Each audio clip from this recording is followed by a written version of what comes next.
मंच में बैठे हमारे वरिष्ठ नेतागण, प्रदेश युवा मोर्चा के युवा वन और ऊर्जा से ओतप्रोत आपके अध्यक्ष अनुराग सिंहदेव जी, जिनके नेतृत्व में ये सफल आयोजन हुआ, उसे भी मैं बधाई देना चाहता हूं। इस अवसर पे प्रदेश महामंत्री डॉक्टर सुभाव कश्यप जी, हमारे संसदीय सचिव महेश गागड़ा जी, भानु प्रतापपुर के युवा विधायक ब्रह्मानंद नेताब जी, विजय शर्मा जी और सभी वरिष्ठ हमारे यहाँ उपस्थित कार्यकर्ता बंधु, मुझे आज इस सम्मेलन पे आपके बीच आने का अवसर मिला।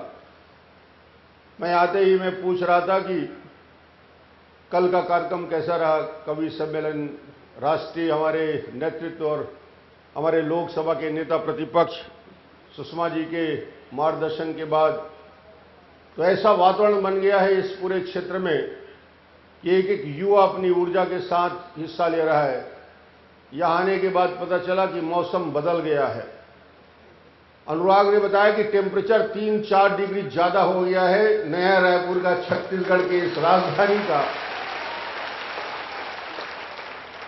मैंने कहा इतनी बड़ी संख्या में छत्तीसगढ़ की तरुणाई जहां मौजूद हो, वहां तापमान अपने आप 3-4-5 डिग्री बढ़ ही जाता है, इसमें कोई शक नहीं होना चाहिए।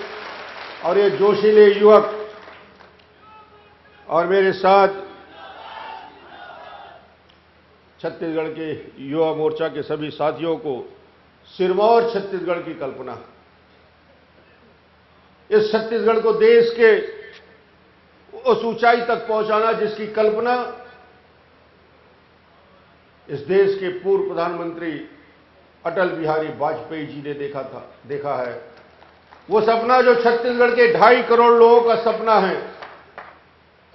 छत्तीसगढ़ का निर्माण हम सबका सपना, और उस सपना को पूरा करने का काम आज यदि हम सिरमौर छत्तीसगढ़ की कल्पना को अपनी आंखों के सामने देखना चाह रहे हैं, उसका क्रियान्वयन करना चाह रहे हैं, तो उस सपना को पूरा करने वाले एक व्यक्ति को हम धन्यवाद देना चाहते हैं, इस देश के पूर्व प्रधानमंत्री अटल बिहारी वाजपेयी, जिन्होंने छत्तीसगढ़ का निर्माण किया।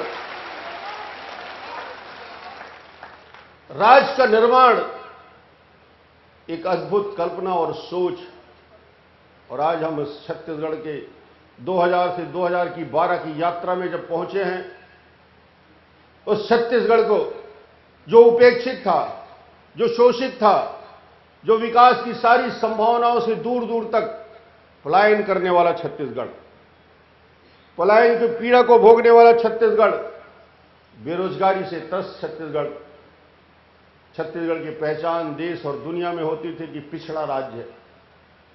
उस पिछड़े छत्तीसगढ़ को, जिसमें वन संपदा है, जिसमें खनिज संपदा है, जिसमें जल संपदा है, जिसमें ऊर्जावान युवकों की पूरी पीढ़ी है, वैसा छत्तीसगढ़ जिसमें हम पैदा होकर अपने आप को गौरवान्वित महसूस करते हैं, वो छत्तीसगढ़ जो मां कौशल्या की जन्मभूमि दक्षिण कौशल छत्तीसगढ़, जहां मां रामचंद्र जी का ननिहाल, रामचंद्र जी के इस दंडकारण्य में उनके यात्राओं का विवरण, इसको आशीर्वाद मिला है भगवान का। यह ऐसा छत्तीसगढ़ जिसमें सारी संपदा है। ऐसे महापुरुष इस छत्तीसगढ़ में पैदा हुए जिन्होंने देश और दुनिया को दिशा दी। आज हम याद करेंगे उस छत्तीसगढ़ के महान सपूत शहीद वीर नारायण को, जिन्होंने इस देश की आजादी के लिए 1857-1856 में जिन्होंने रायपुर के जय स्तंभ चौक में गोलों से उड़ा दिया गया। ऐसे शहीद वीर नारायण की धरती है ये छत्तीसगढ़, जहां पे सपूत पैदा। बाबा गुरु घासीदास की धरती है ये छत्तीसगढ़। कबीरदास का आशीर्वाद है इस छत्तीसगढ़ में।